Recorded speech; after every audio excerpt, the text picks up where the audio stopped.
Prince Harry, desperate to win back King Charles after string of betrayals. The Duke of Sussex may want to reconcile with the royal family, but that scenario is questioned by a royal expert. Prince Harry is reportedly desperate to reconcile with the royal family, but his chances of mending his rift are looking very slim after a string of betrayals, a royal expert has claimed. The Duke of Sussex's frosty relationship with the royals has come back into the spotlight after pictures emerged showing some of his aides meeting up with those of the king in London. Reports also claimed that the Duke is willing to share his official schedule so that it does not clash with the royals' engagements.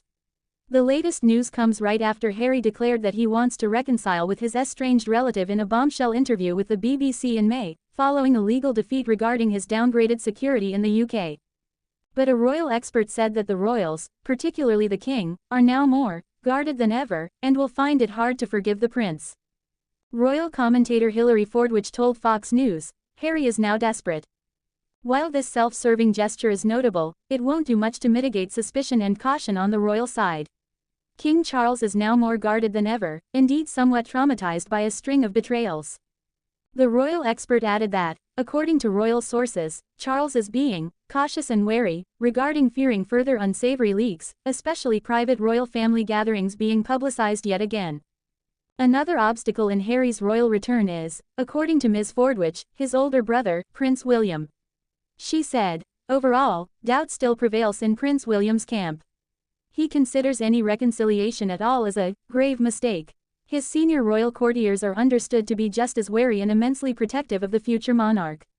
They only see a reconciliation as creating more bombshells, as well as instability.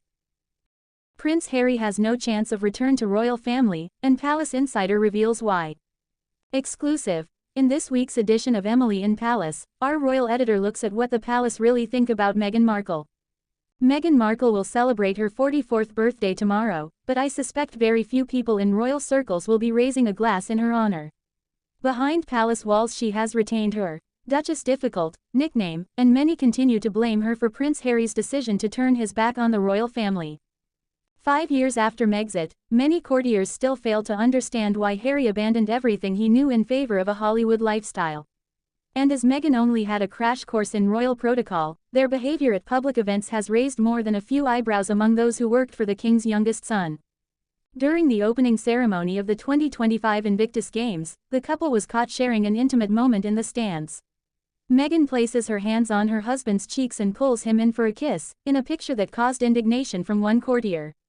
"He's a prince for God's sake," they exclaimed, looking visibly alarmed by the over-the-top public display of affection. Meanwhile, another source told me that Harry has no chance of reconciling with the royal family while Meghan is still around. "They just don't trust her," the insider said.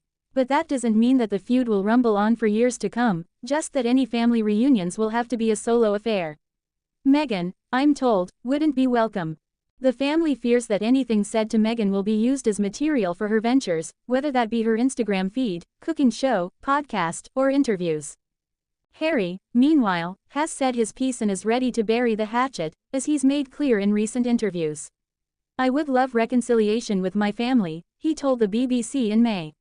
"There's no point continuing to fight anymore, life is precious.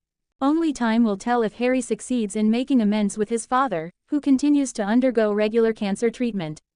But I think we can all be sure about one thing, Meghan has no part to play." Fortunately for them, the Duke has already drafted the perfect get-out clause, saying it's not safe for his wife or children to set foot in the UK. As for Meghan, there's no love lost, and she will be more than happy to stay in their Montecito bolthole.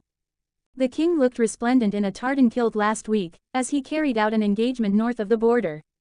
Following in the footsteps of generations of royal men, Charles is more than happy to wear traditional Scottish dress, and it is one of his wardrobe go-tos when he's working in the country. But the tradition of royals wearing kilts is likely to end when the Prince of Wales ascends the throne, as he cannot stand them. While older working royals such as the Duke of Kent and the Duke of Edinburgh will uphold the custom, the tartan doesn't feature in William's plans to make the monarchy more relevant. The prince hasn't been seen wearing a kilt for decades, and will leave the sartorial wooing to his wife. Football fans, how refreshing to see Princess Beatrice and her family join the crowds celebrating England's victory in the Women's European Championship on Tuesday afternoon.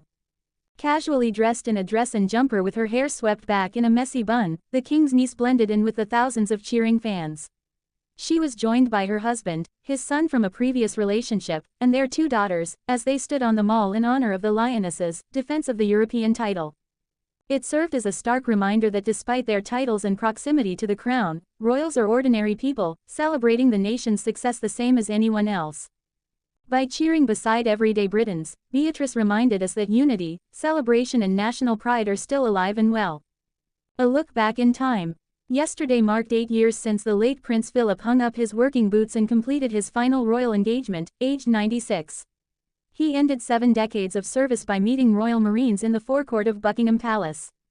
It marked his 22,219th solo engagement since his wife became queen in 1952. The Duke of Edinburgh's daughter, Princess Anne, who has inherited the same stoicism as his father, is expected to continue working into her 90s as well. Royal life is no walk in the park. It's not just ball gowns, banquets, and living in a palace. There's endless travel, having to be constantly switched on and camera ready, and knowing the ins and outs of hundreds of different organizations. While working well past the retirement age is in Anne's genes, it's not something that many of us are used to.